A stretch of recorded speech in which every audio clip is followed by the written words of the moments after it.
They're on the website. We good? All right. I know folks are going to the bathroom and getting food and trickling back in, but because we don't have too much time left, I do want to go ahead and get started again. So, the kind of last big chunk we want to cover is about, is it not opening? Oh, no. I don't think it's a quiz. Yeah. It's not a quiz. I have a bottle opener. Oh, look at that. I was like, we have one in there. Yeah, I was really prepared. We have a voice down, so it's great. Point down. I have had this in my kitchen for 25 years. There you go. And you get to use it. So we have two big topics left to cover, how the board is organized to get their work done, and how the administration is organized to get their work done. So I'm going to go ahead and jump in and talk about the board organization, just because it's been a couple years since Rick was on the board, so some stuff has changed, so I said I would cover this part here. And then Mary's going to talk a little bit about how central office is organized. So this very simple chart was in your pre-work. What we wanted you to get out of this chart is that the board is not administration one step up. The board is community one step down. All right, so that is really important when you think about your orientation towards the work. The other thing we wanted you to get from this chart is that the board has three direct reports: the superintendent, the treasurer, and the internal auditor. Everybody else reports to the superintendent, a couple of people to the treasurer, but everybody else falls down here. The other thing we wanted you to get from this visual was, therefore, you as a board member do not manage anyone down here, meddle in anyone down here, assign things to anyone down here. So that means principals, not your job to tell principals what to do or not to do. It is not your job to go into the office that has all the assistant superintendents and sit down in their office and talk to them about things and tell them what you think. Those happen all the time with board members. Not your job to go to the superintendent telling her who you think should get hired for different positions. When something like that happens, Yep. what does the staff person do? Do they tell their superintendent, or do they go get support? Mary, do you want to? Yeah, they would tell me, there was a And you board do what, member. go to the president? We actually, well, it happens so often, there'd be an alert for this board member. We all, she's coming in and she goes from office to office. Tell me guys. But that is exactly right. So that it does happen. So that's why we're telling you. And like Rick said, sometimes people know exactly what they're doing. Sometimes people don't. This is one. That's why we set up this super simple chart for you to understand where you fall in the structure and who you are responsible for. Okay. The next thing that we had on here was this chart. For this one, what we really want to understand here is that the board hierarchy is flat, right? All 7 board members have the same power. There's a board president and vice president that are elected every year, but they don't have more power than any other board members. They have a lot more work, right? So, like, they speak for their board. They have to come up with the agendas. They're responsible for facilitating meetings, for moving work forward. So there's a lot more work, but they do not have more power. Then how is the board is actually organized? The full board is divided into committees. Kind of the 3 main committees that have been around for a long time now are finance, policy, and student achievement, because those are kind of the 3 big buckets of things you're responsible for as a board member, right? The budget of the district, setting policy, and ultimately you're responsible for student achievement. How the board committees work is there are 3 board members on each committee, and there's a chair. The chair for each committee is chosen by the 3 board members on that committee. Again, the chair doesn't have more power than the other board members, but it is more work. So their job is to arrange the work for that committee, so deciding when things are going to get put on agendas. Their job is to move the work of that committee forward. Their job is to facilitate the meetings. And that's how the board is actually structured to get the work done. So one of the things I've heard really often when I was a board member was people would say, I come to the Monday meetings and, a policy comes up for a vote and there's never any discussion or debate. Just vote on stuff. And so, anyone know why? By the time a policy is up for for voting, there's not discussion or debate? Because all work actually happens in committee meetings. Exactly. Because that policy has likely traveled between committee and board for feedback for months or sometimes even years before it makes it to the floor for a vote. So I thought it might be helpful to talk through just one example of kind of how the board gets the work done. So one example of this from my time on the board, the last kind of big policy that I worked on was what we call the student voice policy. So it was one that I assigned. So I wanted to figure out how can we bring more student input into board decision making, right? And so at a full board meeting, I made an assignment. So when you make an assignment, you lay out there what your question is. So that was my question. How do we bring more student input into board decision making? And then you ask that it be assigned to one of the committees. So in this case, I said, policy committee, would you take on this assignment? And the reason I did that was because given what the research was I had already done on this, I knew that other districts that had students representation, they had some sort of policy. And so I figured we were gonna have to write a policy if we were gonna do this. So I assigned it to the policy committee. That committee will then either accept the assignment or not. Rarely does anyone not accept the assignment, right? Like, No. Right. Yeah. The only time that really happens is if there's like more questions or something about it, or sometimes they might say that's actually not a committee thing, that's an administrative thing. So there might be some discussion about like what committee it should end with, if it should be administration, but you generally accept that assignment. Once the assignment has been accepted, it's now on the committee chair to decide when it's gonna make it onto an agenda. There's already usually a pretty packed agenda for each of these committees full of work that they need to get done. In the case of the student voice assignment, I was on the policy committee and Carolyn Jones was the chair, it was my final year, and Carolyn actually put it on for the very next meeting. So our next policy committee meeting, we talked about this assignment and just started thinking about like what were the steps we'd have to take to figuring this out. Now, on the committee, there were 3 board members. However, there's, like I said before, there are also administrators. So the superintendent assigns people from her kind of senior level cabinet roles to each committee based on kind of their expertise. So like policy committee is always gonna have the general counsel on it, for example. Though the committee chairs, if there's a specific topic that they know they're gonna need someone's input on, they will also, for that meeting, invite that person to come, right? So if we were gonna talk about a transportation thing, we would invite the director of transportation, even though that person doesn't sit on the committee always. So we assigned it to policy. We started talking about what are the questions we need to answer, how would we answer these? And the first thing we realized was we just needed more background information. We were very lucky that we had this fellow, like this person who was volunteering through a different program to do work with our board. And she had like 10 hours a week she was devoting to the board. And we assigned to her, can you please go do a whole bunch of research on what other boards do and come back to us with that research. So she did all that research, and she wrote up a memo that summarized her research and what her recommendations would be. She brought that to the policy committee and sent it to the policy committee, but she copied the full board, right? So the full board is being kept in the loop on what we know. From there, we decided, well, it's a little silly that a bunch of grown-ups are sitting around a table trying to talk about how we should have students input onto the committee. We should actually ask the students, right? And so we decided we needed input from students, and so we had a series of meetings with student representatives from every one of our high schools. Again, this is where you have to make sure you're always working with your administration, right? Because board members are not reaching out to schools or students, right? Our director of engagement reached out to the principals then nominated students. She also was arranging transportation. She was arranging meals for those kids when they were at our meetings. All of that. The actual work, we were then taking the minutes from those meetings and we were sending the minutes to the full board, right? And then in our full board meetings, we were going over those minutes so that the full board knew everything we knew about this potential new policy.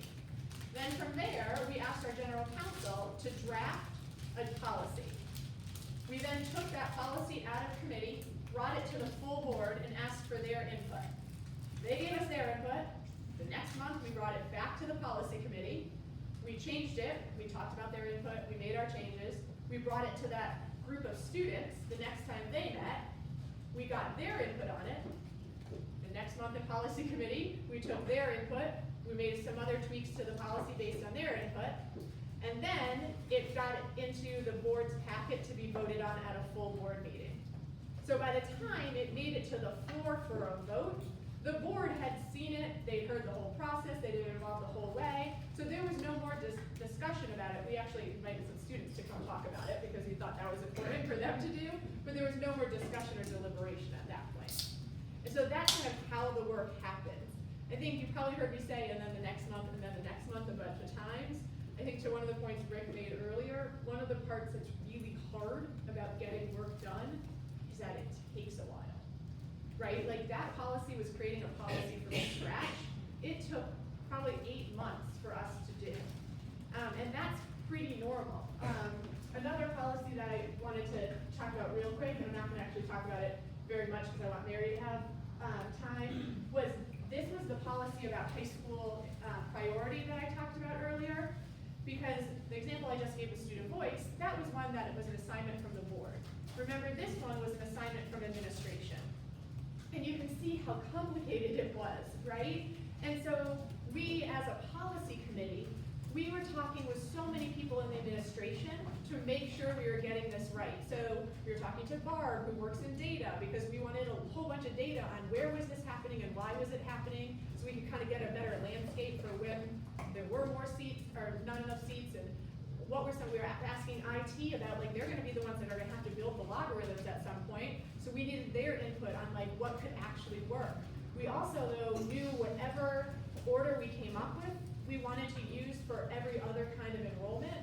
So we were also talking to not just the assistant superintendent for high schools, but the ones for elementary schools too, to make sure we were thinking about how would this play out for magnet enrollment, how does this play out for out-of-district kids, etc.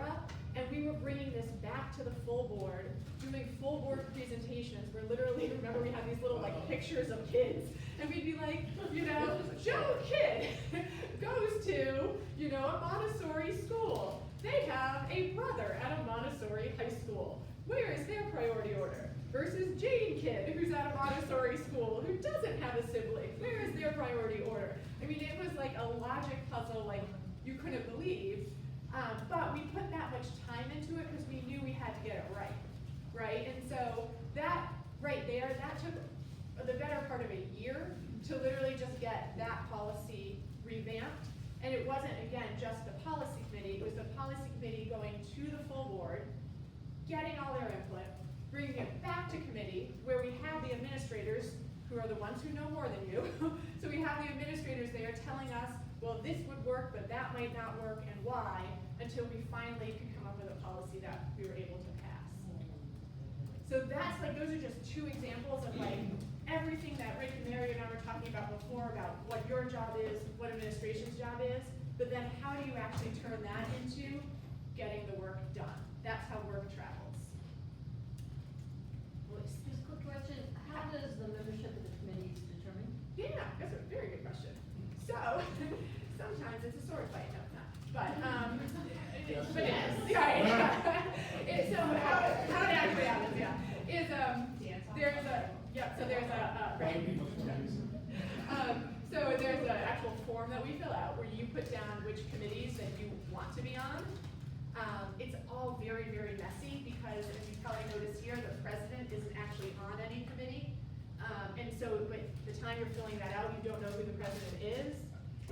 And so you have to then vote on the president. Yeah, it's a mess. And then you have to just kind of amongst yourselves decide, okay, wait, all 5 of us want to be on student achievement.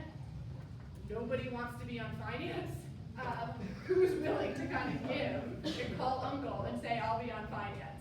And there's a lot of kind of bartering that goes on sometimes. It's like, all right, fine, I'll be on finance, but I want to be the chair, right? So there's things like that happen. Or like, I'll stay on, no, you can't do more details. Or like, I'll stay on student achievement, but like, I'll give up being the chair this year if I can stay on student achievement at least. So it's discussions among the board until you finally hash it out. There's also some people that were clear fits. Like, I would have no value add on the finance committee, right? Like, that's just not, I mean, yeah, my value add was on policy and on student achievement. Whereas other people just clearly, like, you know, were running budgets all the time, they would much better fit there. So some of it fell out, but lots of bartering. So there was one board meeting earlier this year where they were talking about the new strategic planning committee, and they actually had a discussion about who would be on that committee in the regular general Yep. meeting. That might be interesting to watch if you're interested. Yep, and those meetings Because are everybody public might be meetings. on it. Yes, yep. Let's go ahead and, go into, this org chart is, not the one, Mary's name is no longer superintendent. But we wanted you to know how the district is currently organized, and we thought Mary could really speak to just in general, how did she think about organizing the district office to get work done and kind of what departments do what? Okay. Yeah. Now, the one thing that's unusual about CPS is you'll see a little box with Lauren Roberts, internal auditor, all there by herself. In general, most districts, you're not gonna see that. CPS is large, like Cleveland, Columbus, and just because over the years, people always question your finances. You know, are you spending the money wisely, et cetera, et cetera. So the board made a decision, because in Ohio Revised Code, it does say you can hire an internal auditor who reports to the board. So she doesn't have any staff or anything, but she looks at everything in the treasurer's office, in the schools, to see that monies and policies and procedures are in place so that money isn't spent illegally or inappropriately. So I just wanted to throw that in there. So she's just sitting there, she's not connected to Jim Wagner, the treasurer's office, and, she reports monthly to the finance committee of the board. The finance committee created an audit committee made up of CPAs from the community, and she's the one who does the reports to them. And it was a way that the board was saying, we're being transparent and letting the public know that everything, that was there when you were board president. But there is an Ohio Revised Code that says a third person can report to the board, and that's an internal auditor. But you're not gonna see that in really small districts because it's expensive to have another person. Okay. Underneath Laura, the superintendent, there's assistant superintendents. Now, keep in mind that the assistant superintendents, in addition to it says right there, elementary and high schools, they all have between 15 or 20 schools that they oversee and do principal evaluations, in addition to these areas in central office. So if I'm looking at Bill Miles, in addition to his 20 schools, he's gonna have athletics and sports. And let me tell you, there's a whole lot of issues there, as you can't imagine. And then Project Connect is for our homeless. ADA SADE, that's our alternative to suspension and expulsion when if a youngster's out, expelled, they can go there and take classes so they're not sitting at home, or worse, less getting into additional trouble out, maybe out on the streets acting inappropriately. We have auxiliary services, that is the parochial dollars. Since the state cannot give money directly to parochial schools, it comes to CPS, and then we have to have folks that manage their budgets. So I know at one time, I remember we had a board member who refused to approve the computers that were being bought for, let's say, I don't know, St. Al's on the River. Well, he didn't understand that they can buy whatever they want, and it has to be approved because it's not our money, it simply flows through us, because legally the state can't give it, directly to the parochial schools. We also do adult ed and the high school counselors. Then Cheryl Broadnax, who actually just left, in August, right before school started, she's working for, Scribe, National right now. But she was in charge of the whole preschool promise, how that's gonna interface with the district, with early childhood, and also the K-3 curriculum, the third grade guarantee, where youngsters have to pass before they can move to the fourth grade. So, but like I said, I think they're looking, they're moving some of those around at the moment. Then another, Tiana, she had curriculum fell under her area, testing, that whole EMIS situation where you send data to the state. We have to send millions and millions of pieces of data to the state of Ohio for the report card and just for everything these days. I mean, the state really is like Big Brother. You have to hire, and she's gotta have staff to try to send all this information. Also, career tech and grant writing falls under her. Then, Susan Bunty, I don't know if you saw their pictures, your other lovely you pictures of all these So this individuals. chart and their pictures are in your pre-work. Oh, okay, yeah, so there's Susan.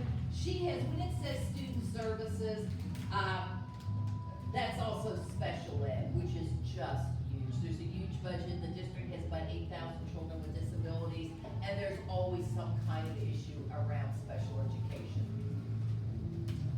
And, also, okay, then there's the general counsel, Dan Hoying, and we have an assistant general counsel, and we also have our environmental and safety person underneath the lawyers, just because, the past, right before I left, lead in pipes, lead in water, and Flint, Michigan became big. Now, we're truly fortunate that with all our rebuilt schools, oh, thank God, we've got PVC piping, but believe it or not, we still ran into a situation like, let's say in a science classroom, inside a closet, there's a sink back there for like the science teacher.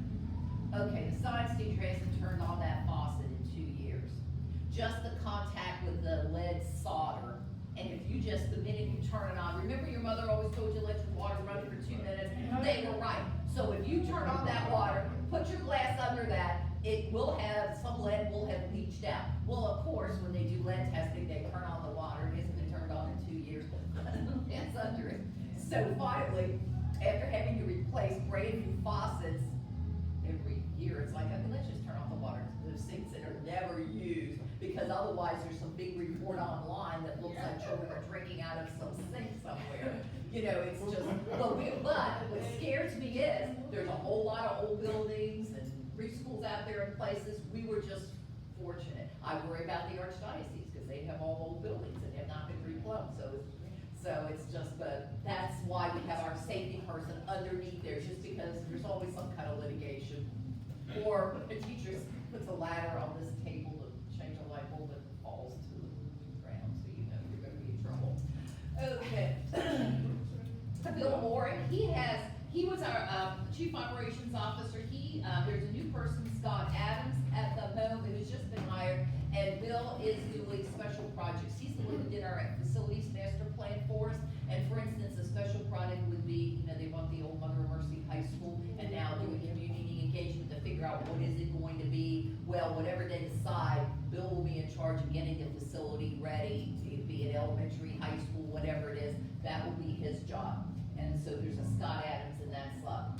Then, of course, we have HR, so not only is it recruitment and managing just the teaching force, and about half the employees in the district are teachers, but the other half are civil service people. You've got all your paraprofessionals, you have to have the buyers, you have to have the accountants, you have to have the custodians, you have to have, I mean, there's the IT people, so there's another 2,500 people who do other jobs in the district. And also teacher evaluation, which all goes up to the state too. Every teacher's evaluation goes up to that big cloud in the sky over Columbus. So there's massive, I mean, really in the 10 years, I couldn't believe the change from districts were pretty much autonomous. The data that we have to send to the state is incredible. Like they want every third grader, where are they at, 9 in the morning, 10 in the morning. They want to see every child's schedule in the district. Just massive amounts of data, and it gets all garbled, and it's in antiquated systems, and whatever we have, Power School doesn't talk to whatever they have in Columbus, and it's just massive issues. Kind of crazy, just, I think, a huge waste of money. I don't know why the state needs all that information, but they really, it's amazing over the last 10 years what's happened. Then, Lauren Woolley, Chief Communication and Engagement Officer, that's your public affairs person who's out there when something goes wrong in the district, but behind the scenes are also trying to do all your, for instance, those beautiful billboards you see around the city with our great looking students, that comes out of public affairs and their staff. So in addition to fighting fires, that's their everyday work, putting together materials, magnet enrollment, trying to put together, that's trying to write like a tech manual and friendly terms for the parents to read, all those magnet bulletins, enrollment bulletins. Sarah Trimble Oliver, Chief Information Officer, that's all about technology. When somebody says device management, there's like tens of thousands of computers, iPads, network, email, it's all just, there's men in the basement, that's all I can say. Men in the basement, lots of men in the basement. Trying hardly any women.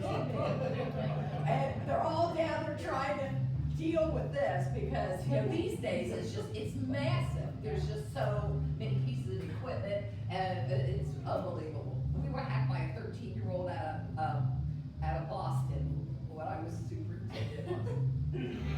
Just random?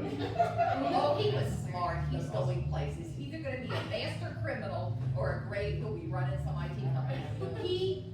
His school, this is like a middle school student, did Power School like we did. So somehow he got in through Microsoft, through our Power School system that has all the scheduling and all the grades, created a version of his school inside our Power School. So I guess somehow then he could go in, change his grades, and then somehow transfer that back to his school. I mean, it was I mean, that's what I thought too, and you know, I mean, it is funny, but you know, our, But that's federal crime. Yeah, that's what I'm saying, Now, like- you sound just like our CIO. He's going, my God, he needs to go to jail. She was like, crazy. And everyone was intending, this was a young person. Probably, you know, but anyway, let's just move on. But that's the craziness that goes on. And then, okay, then you've got the treasurer that's separate from the superintendent. But the problem with that is when there was, you know, problems with people's paycheck and you know how upset they get, you know, all the calls would come to my office. And even though I couldn't change anything, so I'd be over there calling up Jen to say, oh my God, you gotta fix this because there's all these upset people. But that's really her bailiwick. There's assistant treasurers, treasurer, and there's business systems analysts, the buyers, the accounts payable, all of that stuff reports to the treasurer. So she has there's a bunch of accountants over there because it's massive. You've got a $500 million budget. So, but that's hard too because the superintendent's office would get all the calls and you know, you just take them and, because I wasn't gonna try to transfer them because that just already makes a really angry person more angry. Heather, go ahead. I'm wondering about the assistant superintendent positions. How, Jeff, I have double questions, I'm gonna ask both. How do you determine who oversees which schools? And how many assistant superintendents? There's 4 up there. When I was So how many superintendent. do you have? And if you wanted to create a new position, is that you taking it to the board? Or how does that? Trying to fit it into the budget. I only had 3. The current superintendent has 4, but Cheryl has left. I don't know if they're replacing her. You just have to decide. It's expensive. You know, it's expensive to hire another person and an admin to support them. So that's, and you know, you will always get pushback from the union saying you're, you know, putting people in central office and you should be putting money out in the field. So there's always that tension. So I try not to hire a lot of upper level management because that does upset folks in the field. Because the schools were always saying we don't have enough resources. And we tried to have the schools get all their budgets first and then basically live on whatever was left over in the central office. So it was hard to hire oodles of people. I wanna keep taking questions, but I also wanna make sure that you all know it is 6:30. So if people have to go, we're still recording, and I will send you the recording, you can fast forward to the end, because I wanna be respectful of your time. But I also wanna make sure we got Mary here talking about central office, so I wanna make sure we take the rest of your questions. The other thing I also wanna call out is we usually save 10 minutes at the end to do our reflections on the night. We're not gonna have time for that tonight, so please make some time this weekend while this is fresh in your head to reflect on everything you've learned. But for anyone who can stay, let's keep going. David has a question. Go for it. Yeah, so talking through this, you've got a bunch of different responsibilities in all these places. And as I'm trying to categorize them, different groups are gonna deal with the 3 different unions to different varying degrees. Is there any way to like generally say, you know, these people generally deal with CFT employees versus these, you'd be asking employees? Well, you really can't, because in a school building, the teachers are CFP, the clericals are, they changed their name, they used to be, what are they? Anyway, they have a clerical union, they just recently changed their name. Then the custodians belong to AFSCME, then the tradespeople who work in the buildings belong to the trade, AFL-CIO. So if you're in charge of a building, Right. you're, Sure. depending if, you know, you're gonna be filing the grievance or you're filing the grievance. So there was really no, and then its central office, your employees also belong to, some of them to the clerical union, then also the administrators, it's not really called a union, but it is an organization called CAS, central office, and supervisors, and administrators, and they also collectively bargain. So it's very bizarre, because you'll have your principals with you, or some of your central office people working with you, negotiating with the unions, and then 2 months later, they're sitting across the table negotiating with upper management. So it's very strange that way, so you really, I don't think you could ever segregate it out, because in any department, you usually have a clerical person and AFSCME people in addition to someone in the administrative union, no matter how you break it out. Okay, thanks. But there's experts over there in the HR department, like Lucius Jones, manager civil service. So he's got pretty much the civil service contracts memorized, so he's the expert in that. Like Paul McDowell would be, and, Harper would be experts in the CFT contract, because those are lengthy contracts. So we do have folks in HR who are more familiar with one or more of the contracts. So a principal is having issues with their teachers. Their chain of command would be to go to their assistant superintendent.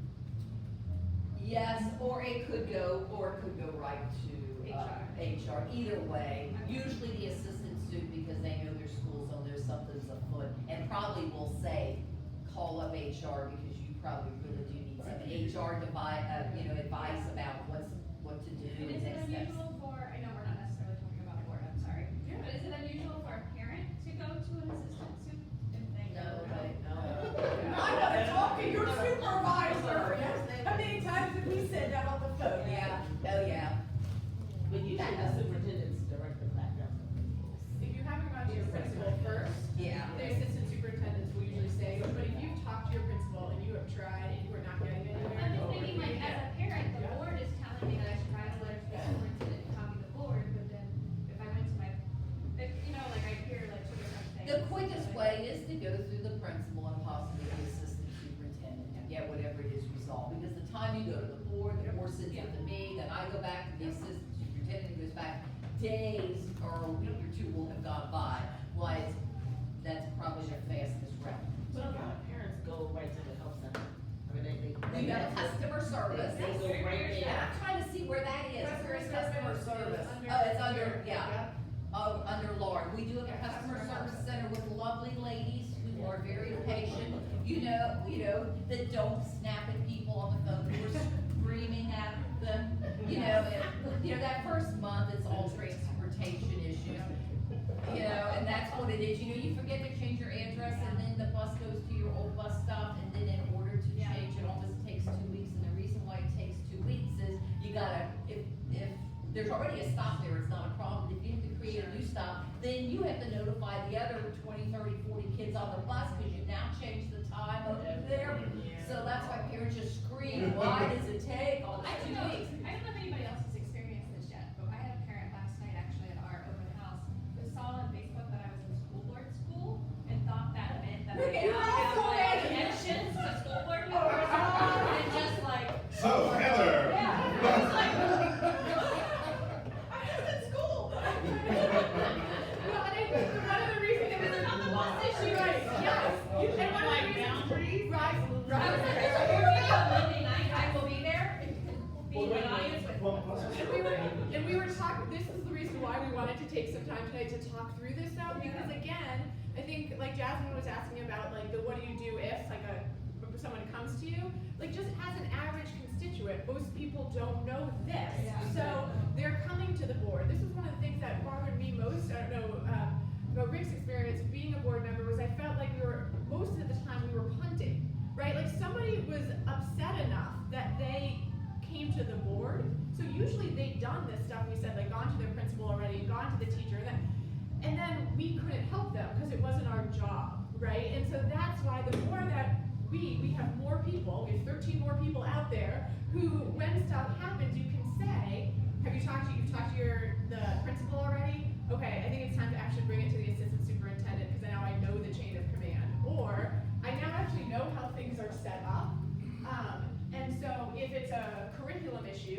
now know it's under Susan Bunty.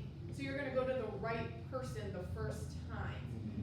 And so I think that's why we were trying to do this tonight, not just for when you become a board member, you know this, but like now, when you're a person in our city, you know this. As a parent, this is super helpful. Yeah, Good. I know, that's why I'm asking. Yeah. Go, yeah. I have a question, it's sort of a big picture question, but it's been on my mind as far as, researcher. When is there the establishment of policy, I get that, that's the board. The, doing the work is administration, but when is there the reassessment of the policy? Because Good question. the board, one of my biggest concerns is that if something's not working, and maybe that's because I'm intricately involved, so I can see that, okay, this system is broken, Yeah. it doesn't work. So when I hear a news conference that says that it's this way, I'm like, yeah, it doesn't work that way. Yeah. That's completely out of how it is. And there's no comeback of the board to say, or is there? I guess is my question. That's No a comeback really to good say, question. you know what, we established this policy back in 2016, it's time to reassess it. I think They it's would do it about every Yep. 2 years, so you should let the policy committee person know what's not working, because they do go back and review, but see if they haven't heard a complaint about it not working, Mhm. they might review it and say, oh, I guess it's working fine, because there haven't been any issues brought to their attention. And then just put together a schedule for that rotation. Yeah. Okay. So if you, now that you're on the emails, because I'm assuming you email Phyllis, right? So you see every policy agenda that comes your way. There's actually a set timeline. So like when I was policy committee chair, you probably saw in the bylaws, right? That there's the work, how the work and responsibilities are laid out. And in the bylaws, it says when you, that there'll be a regular review of every policy. So what we would do is every time we made a new policy, we reviewed it annually. And then all the other policy was on, like we said, a 2-year review. And there's an administrator who helps keep us up to date. So she'll say like, put these 3 policies on for next time, put these 3 policies on. And how that usually works in terms of the review of policies is, the reason why an administrator does that is they'll take like 3 policies and put them in front of the right people in the superintendent's office. So either, if it's an HR related policy, they'll put it in front of Paul. If it's a legal policy, they'll put it in front of Dan. And say, are there any changes to this that we should know about, et cetera? And if there are, they put it in front of the policy committee. If there's not, it goes in front of the policy committee to just say there's not. But if something's not working, Well, that's what I'm saying, we that don't sounds great to know have a that. schedule. Right. But I'm talking about the trickle down thing. Yeah. Because if, of course, if I were reviewing a policy, I'm gonna take the person who is Yep. responsible for it and say, well, there's really no changes. But that's still higher level So to administration. Mary's point, if we don't know, we don't know. So that's where we have to hear feedback on what is and isn't working. And how do you some- get that feedback? That's where, most of the time, Creedy is not shy to tell us what is and isn't working. But oftentimes what we have to then figure out from the community, what we're hearing, is it a policy problem or is it the procedure? Is it an implementation problem? And so that's where that discussion usually comes in. So a quick example of that, because I know we were like so beyond time, that just, I think is maybe a good example of that was with the policy around use of our buildings outside of school time. So Mary will remember, we spent a lot of time in committee on this because we heard from lots of organizations that said, we have this community learning center model, you said it was so that communities could use your buildings, but I can't use it because I can't afford the fees for the custodian and the fees to keep the building open. And Or the principal we can't- not letting them. The principal Right, won't right, let me right. use it, or with all these reasons. So we heard all of that, and we brought it to committee, and we asked the administration for a bunch of reports, right? So we could see which buildings were being used, which weren't, all that stuff. We could also see like some buildings where it'd be like 0, and we'd be like, I know there's actually tons of activity that happens there, and that was a flag that site didn't actually know the procedure, and like, holy cow, the amount of like legal Oh, yeah. repercussions for not following like the right procedures. And so in that case, it was figuring out, we did actually rewrite some of the language in the policy to make it clear about what our expectations were, and then we actually had administration come and rewrite their procedure and bring it to us. And their procedures outline things like saying, these work with your principal on days that the principal or custodian will already be there, so you're not having to pay an extra fee. Like that kinds of stuff was written right into procedure. And they actually did a new they revamped their training for principals and did it at the start of school year training. So that's kind of an example of like what we had heard and then figuring out, was it a policy issue or an implementation issue? So hearing, I'm just trying to drill you down, Yeah. because I want, like, hearing what we've heard at the board meetings, what we've heard at the LCCs, where is the what we've heard? Because I think that that's part of the problem. As a board member, or even as just a LCC person, you're gonna hear a lot of complaints. Yep. We can direct them to the superintendent, which I think is kind of unfair. If we understand the procedure, then that's great. But what responsibility is it of us to report that to whom, and does that get tracked as a complaint? I guess that's my concern. I think that goes back to what Rick was saying earlier too, that like, yes, you're a constituent in the world, and you're filtering out which of these things is like something I'm just gonna address, like the mowing of the lawn, versus which of these things, am I hearing this a bunch of times from my community, and so I'm gonna raise it to the board. So, I heard from a couple of different organizations that they can't get access to our school, I'm gonna bring that now to the board level, right? So one of them is like, you are an elected member because you are the community's representative, so you are hearing things from the community. Some of it is like, we get lots of emails and phone calls, and so we're also filtering through that way, and then lots of it is actually, like I was saying earlier, a lot of our work is coming from the administration. They're the ones who are on the ground every day doing this work, so they're coming to us saying, we're hearing this from people, or we're hearing that, and they are bringing that to our attention. So they're the ones who are filtering it and raising it to the board level.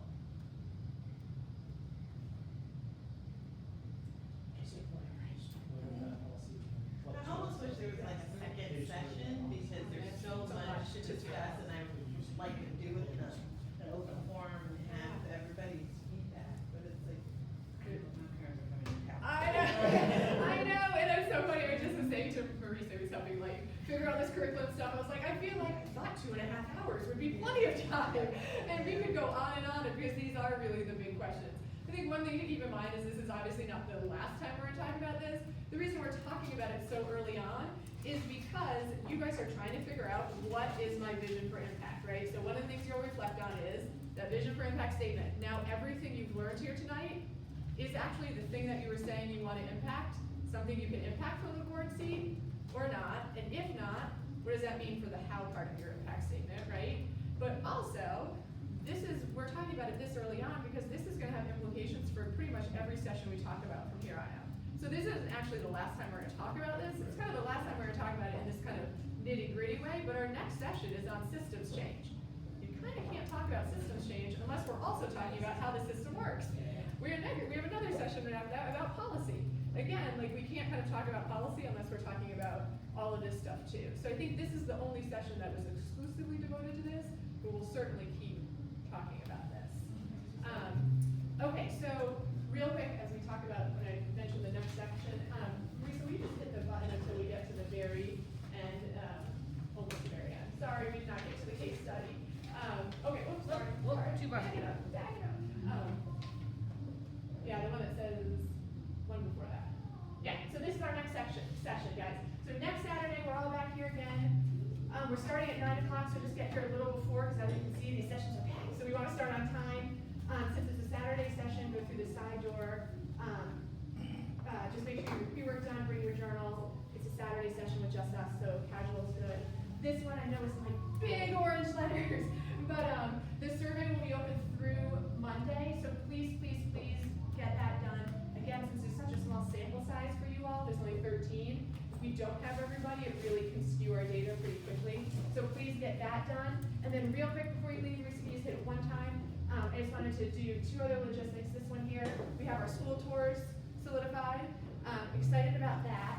If you could just, I know I sent this via email, but if, I need to book a reservation for us for somewhere to go after the board meetings at 6:30 to do the debrief with Carolyn, since the board, the Ed Center closes after the board meetings. They do not want to hang out there past, 8:30 at night or whatever that gets done. So we're gonna, I know, 8:30 is ambitious. But, so we're gonna book reservations somewhere. So if you could just let me know either tonight before you leave or like this weekend via email, if you're gonna be at which one of these meetings you're gonna be at, the 8th or the 22nd, so I can make reservations for the right number. that would be great. So I will keep hanging out for a few more minutes and talk about this GOP tweet thing if anyone wants to. But before we go, could we please thank our guests who are here today? I just wanted to say I'm so impressed with all of you because to be here, you're signing up to be unpaid volunteers. You get about $50 a meeting for all these headaches and having to make these decisions and trying to make the world a better place. I'm impressed. You're to be commended because it's hard work and you're not compensated. Yeah. And when I was called to do this, I said, how many? And she said about 12. I said, I'd be happy to convince 12 people they shouldn't. This question was like, how honest do you want me to be with them? Like, make sure they know what they're getting into. So, yeah, so I mean, just so many years of experience, historical knowledge, wisdom, all of that stuff. We really appreciate Rick and Mary being here. It's thankless and worth it. I know that sounds weird. Oh, that's such a good way to put it. It is. That was actually gonna be one of the questions, was did you guys like because I keep hearing this. I told us I met some of the best people I've ever met doing it, and some of the worst. It's life